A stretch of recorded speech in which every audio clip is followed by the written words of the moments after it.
Bismillahirrahmanirrahim. Alhamdulillahi ala ihsanih wa syukru lahu ala taufiqihi wa amtinanih. Asyhadu an la ilaha illallah wa asyhadu anna Muhammadan abduhu wa rasuluh.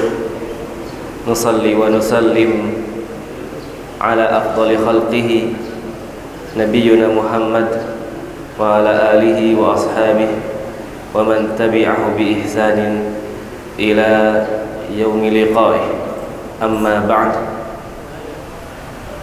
Kita awali pertemuan kita di siang hari ini dengan mengucapkan alhamdulillah, bersyukur kepada Allah Subhanahu wa taala yang telah memberikan kita begitu banyak nikmat, yang telah memberikan kita kekuatan untuk bisa duduk berkumpul mendengarkan hadis-hadis Nabi, mendengarkan ayat-ayat Allah dibacakan dan berusaha mengambil faidah, berusaha mentafakuri, berfikir, mengambil poin dari apa yang kita baca dan apa yang kita dengar.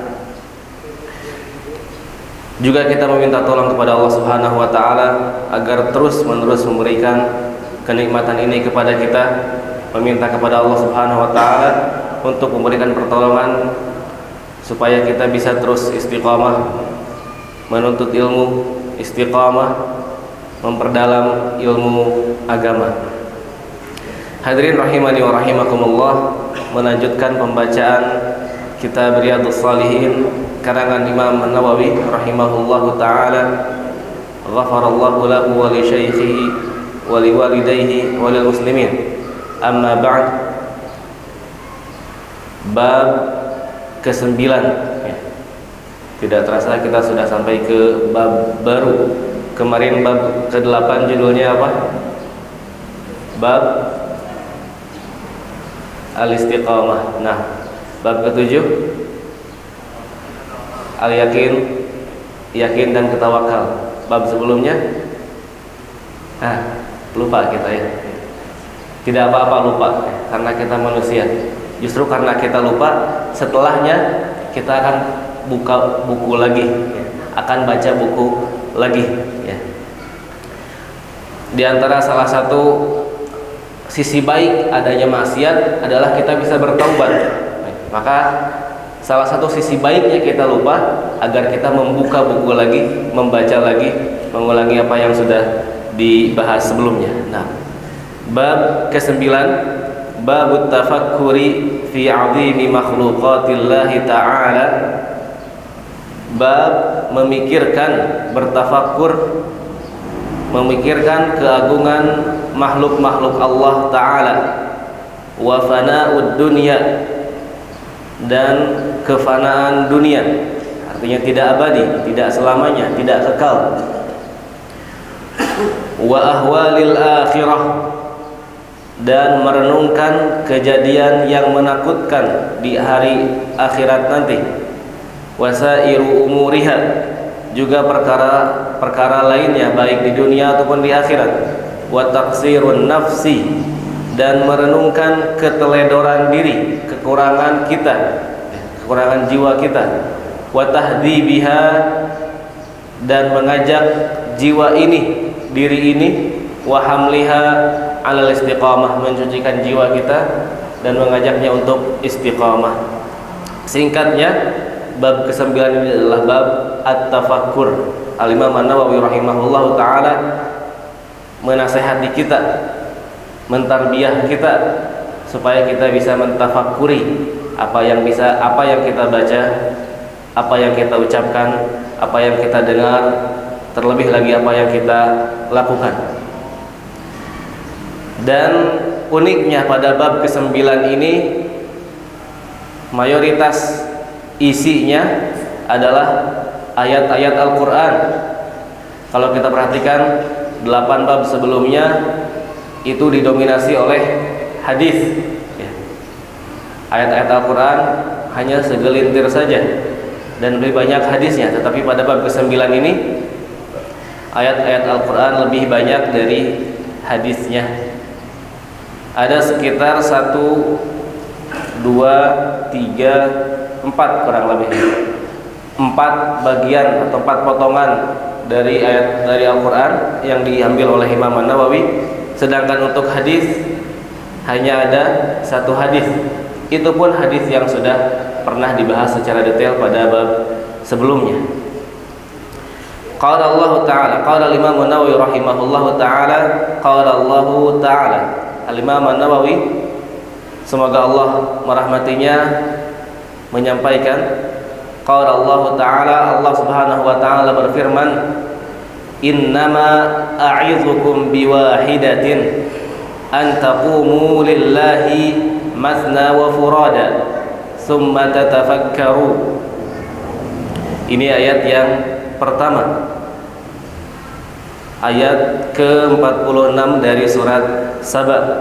Allah Ta'ala berfirman, sesungguhnya aku hendak memperingatkan kepadamu satu hal saja, satu peringatan, satu wasiat, satu nasihat. Tidak perlu banyak-banyak. Kalau tadi bab yang sudah kita baca sudah 8, hadisnya puluhan. Maka di bab ke-9 ini Imam An-Nawawi memulai dengan ayat yang bunyinya innama a'idzukum biwahidah. Sesungguhnya aku akan memperingatkan kalian, memberikan peringatan kepada kalian dengan satu hal saja, dengan satu peringatan saja. Apa itu? Antaqumu lillahi mathna wa furada summa tatafakkaru, yaitu supaya kamu menghadap Allah. Antaqumu lillah artinya melaksanakan perintah Allah, meninggalkan apa yang Allah larang. Mathna wa furada, melakukannya dengan ikhlas, baik ketika bersama-sama, artinya berjamaah dengan saudara kita, wa furada, atau ketika sendiri-sendiri.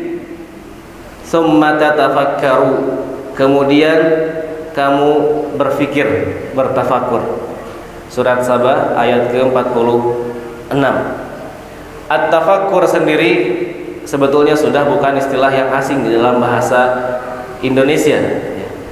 Artinya menggunakan kemampuan berpikir kita, menggunakan akal kita untuk menghayati sesuatu dan kemudian mendapatkan hasil, mendapatkan poin dari apa yang kita lakukan. Syekh Muhammad bin Shalih Al-Utsaimin menjelaskan, at-tafakkur huwa annal insan yu'milu fikrahu fil amr hatta yasila fihi ila natijah. Fokus memikirkan sesuatu, berusaha mengambil faidah hingga kemudian mendapatkan faidah setelahnya.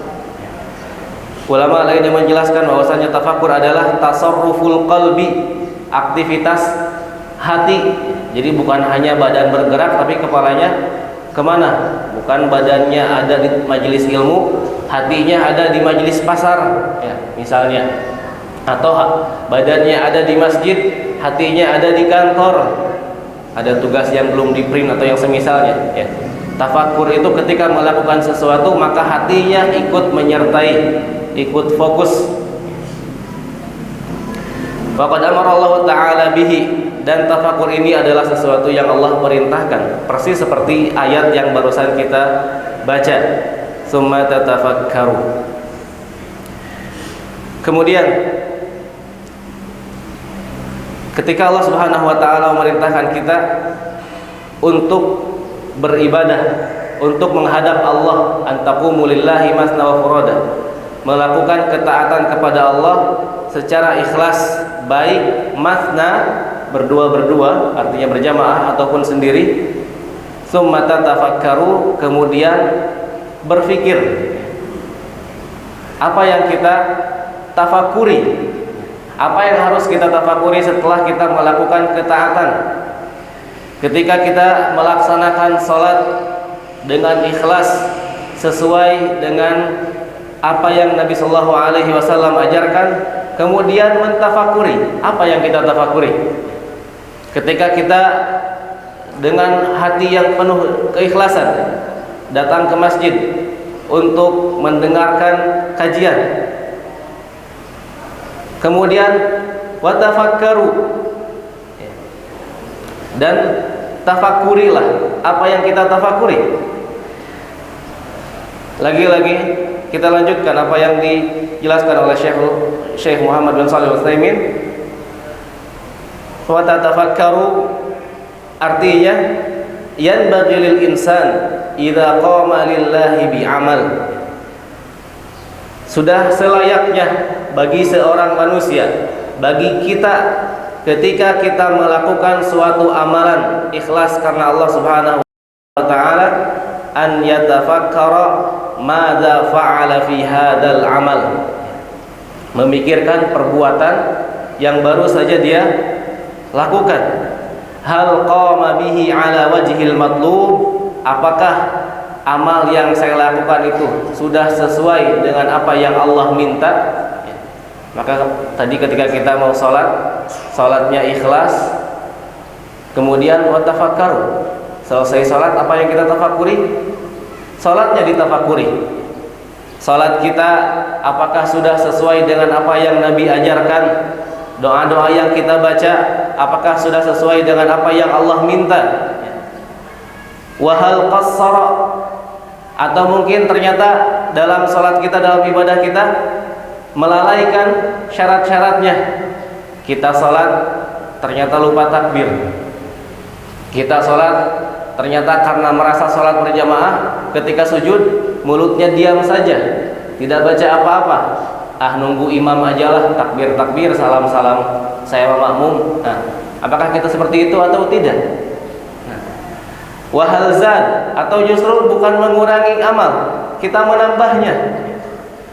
Salat zuhur misalnya, kemudian masbuk satu rakaat, datang ketika imam masuk rakaat kedua, kemudian kita lalai, kita tidak khusyuk. Akhirnya kita lupa, oh saya ini masbuk satu rakaat atau dua rakaat. Kemudian salat 5 rakaat, 6 rakaat. Kenapa? Karena dia lupa. Ya. Maka ini termasuk ke sini. Ya. Wahal zad, apakah dia menambah ibadahnya? Ya. Dia menambah rakaat tidak sesuai dengan apa yang Rasulullah SAW ajarkan. Kemudian ini juga, atau ini adalah poin paling penting yang harus kita tafakuri. Wa madza hasala lahu min hadzal amal min taharatil qalbi. Kemudian dia mengintrospeksi, mengecek, ya, apakah hati saya lebih suci setelah melakukan ibadah tersebut? Apakah jiwa saya lebih tenang ketika selesai melakukan ibadah tersebut atau tidak? Ya. La yakun kalladzi yuaddi a'malahu shalihah wa ka'annaha a'dat yaf'aluha kulla yawm. Dan melakukan tafakur itu pada semua kegiatan. Selesai ibadah tafakur, selesai ibadah tafakur. Ibadah saya benar enggak nih? Kurang enggak nih? Atau jangan-jangan lebih? Ya. Sempatkan setiap selesai sholat zikir sambil mengingat-ingat, tadi sudah benar atau belum. Salah seorang alim mencontohkan, di antara tanda bahwasanya kita tidak tafakur setelah ibadah atau setelah salat adalah apa? Selesai salam kita mengecek HP. Ya. Itu menunjukkan ibadah kita tidak berkualitas. Ya. Bagaimana mau mengetahui salat kita khusyuk, salat kita kurang atau perlu diperbaiki atau sudah bagus dan harus dipertahankan? Kalau selesai salat kita langsung mengecek HP. Maka setelah ini kita usahakan, kita praktekkan selesai kajian dari sini ibadah apapun, terlebih lagi salat wajib 5 kali dalam sehari. Selesai kita salat, kembali berzikir, astagfirullah, astagfirullah, astagfirullah, mentafakuri apakah ibadah yang saya lakukan sudah benar atau belum. Jangan sampai kita melakukan ibadah dan menganggapnya kebiasaan. Udah sholat belum? Udah. Oh, masya Allah rajin sholat. Udah biasa. Hah? Kadang di sisi lain mungkin merasa hebat. Oh, masya Allah fulan ini sudah terbiasa sholat 5 waktu di masjid. Fulan sudah terbiasa sholat qiyamul lail. Hati-hati ketika menjadikan ibadah sebuah kebiasaan. dikhawatirkan hilang ruh ibadah di situ, hilang tafakur di situ. Dia melakukan ibadah karena itu kebiasaan, dan ini yang salah. Kita ibadah ikhlas karena Allah, bukan ibadah menjadi kebiasaan, tetapi justru kebiasaan kita yang harus bernilai ibadah. Kemudian melanjutkan perkataan Syekh Shalih bin Utsaimin, walinadrib lihada mithalan bis-shalah. Kita ambil contoh untuk tafakur ini dalam ibadah salat. Kita tahu firman Allah Subhanahu wa taala yang bunyinya wasta'inu bis-sabri was-shalah, dan mintalah pertolongan dengan bersabar dan salat. Kita perlu berpikir, sudahkah salat kita menjadi penolong bagi kita atau belum? Wasta'inu, meminta pertolongan, maksudnya meminta tambahan kekuatan. Kita setelah selesai sholat, apakah bertambah kekuatan dan semangat atau tidak? Kenapa? Karena firman Allah Subhanahu wa taala, mustahil Allah berbohong. Wasta'inu bis-sabri was-shalah. Mintalah pertolongan, mintalah tambahan kekuatan dengan bersabar dan salat. Maka ketika salat kita setelahnya tidak menjadikan kita lebih semangat, berarti ada yang perlu diperbaiki. Ayat lainnya, qala Allah Ta'ala, wa aqimis salata innas salata tanha 'anil fahsya'i wal munkar. Dan dirikanlah salat, sesungguhnya salat itu akan mencegah dari keburukan, dari maksiat dan keburukan. Lalu kita berapa kali kita salat dalam sehari? Yang wajib 5 kali, dan yang sunnah juga kita lakukan. Apakah salat-salat yang kita lakukan ini menjadikan kita benci untuk melakukan kemaksiatan atau tidak? Atau salat-salat maksiat-maksiat, tidak ada efek sama sekali dari salat ini kepada diri kita? Jangan sampai demikian. Salat jalan, maksiat non-stop, artinya rajin salat, tapi selesai salat misalnya tidak menjaga lisannya, selesai salat tidak menjaga matanya. Dia salat rajin 5 waktu, tidak pernah telat berjamaah, tetapi telinganya mendengarkan apa yang Allah haramkan. Tangannya tidak pernah lepas dari zalim kepada saudaranya, dan seterusnya. Maka di sini perlu tafakkur. Apakah salat kita sudah sesuai, baik secara amalan, juga mentafakuri apa ada efek. Apa efeknya kita salat kepada Allah Subhanahu wa taala? Sudah sesuaikah dengan apa yang Allah Subhanahu wa taala janjikan atau belum? Dan Nabi sallallahu alaihi wasallam sudah mempraktekkan hal ini. Terlebih ayat yang pertama tadi, wasta'inu bis-sabri was-shalah, ketika ada urusan yang berat, ketika butuh pertolongan, apa yang Nabi lakukan? Salat. Dalam sebuah hadis dijelaskan, annahu kana idza hazabahu amrun fazi'a ila shalah. Nabi sallallahu alaihi wasallam ketika ditimpa suatu urusan yang berat, permasalahan yang menyedihkan, apa yang dilakukan Nabi? Fazi'a ila shalah. Kenapa? Karena Nabi sallallahu alaihi wasallam salat persis seperti yang Allah minta, hingga kemudian Allah Subhanahu wa taala menolong beliau sallallahu alaihi wasallam, hingga kemudian Allah Subhanahu wa taala memberikan tambahan kekuatan kepada beliau sallallahu alaihi wasallam. Hadirin rahimani wa rahimakumullah, kita sudah begitu atau belum? Kita masih berusaha. Kita masih berusaha untuk melakukan apa yang Nabi sallallahu alaihi wasallam ketika ditimpa musibah, ketika kaget dengan sesuatu, ketika dilema, ketika galau, fazi'a ila shalah. Kenapa? Karena kita tahu wasta'inu bis-sabri was-shalah, mintalah pertolongan dengan kesabaran dan salat. Nah, itu ayat yang pertama. Ayat yang pertama dari bab ke-9 ini. Inna ma'a'idukum biwahidah an taqumu lillahi masna wa furada summa tatafakkaru. Kita beramal kepada Allah Subhanahu wa taala ikhlas ketika sendiri ataupun ketika berjamaah, dan setelahnya apa? tafakkur. Kata Syekh Shalih bin Utsaimin, ketika seseorang melakukan hal ini, idza kuntum biha, ketika kita melakukan hal tersebut, yaitu ibadah, ikhlas, kemudian tafakkur, mengambil nilai, mengambil faidah, mengecek apa yang kita lakukan, adraktumul matlub, maka kita akan mendapatkan apa yang kita harapkan, yaitu surga.